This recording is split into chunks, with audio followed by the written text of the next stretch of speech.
La vidéo toujours et encore. Donc c'est plus une tendance, c'est presque une porte ouverte. Mais là, moi, je vais me positionner un petit peu en décalage en vous disant la vidéo, ok, mais faut-il seulement la vidéo? Le principe de la vidéo, c'est que comme c'est le format le plus engageant pour l'utilisateur, très vite l'algorithme repère que c'est ce qui va vous engager le plus, donc va vous en proposer beaucoup.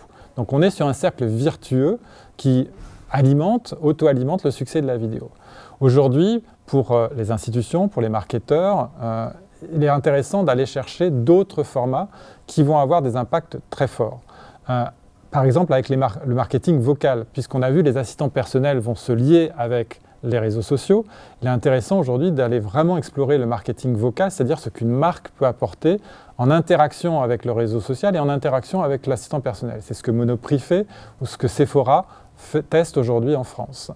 Mais également avec des formats comme le GIF animé, où là on va avoir énormément de créativité qui va s'exprimer avec des GIFs en cinémagraphe ou des GIFs qui vont permettre des effets de volume, de perspective, de relief sur votre téléphone et qui vont être très impactants. Donc là on touche à la créativité. Et cette créativité elle est très impressionnante, très importante sur les réseaux sociaux et elle va sans doute apporter un courant d'air dans l'ensemble de la créativité de la communication et de la créativité publicitaire. La raison pour laquelle on va avoir des inspirations qui vont venir des réseaux sociaux, c'est que dans son aspect général, la publicité digitale est plutôt mal perçue. Elle est ressentie comme très intrusive par les utilisateurs. Or, au sein du digital dans les réseaux sociaux, c'est tout l'inverse. Puisque les médias sociaux, depuis le début, ils soignent absolument leurs utilisateurs et ils veulent absolument que leurs utilisateurs restent sur le média social.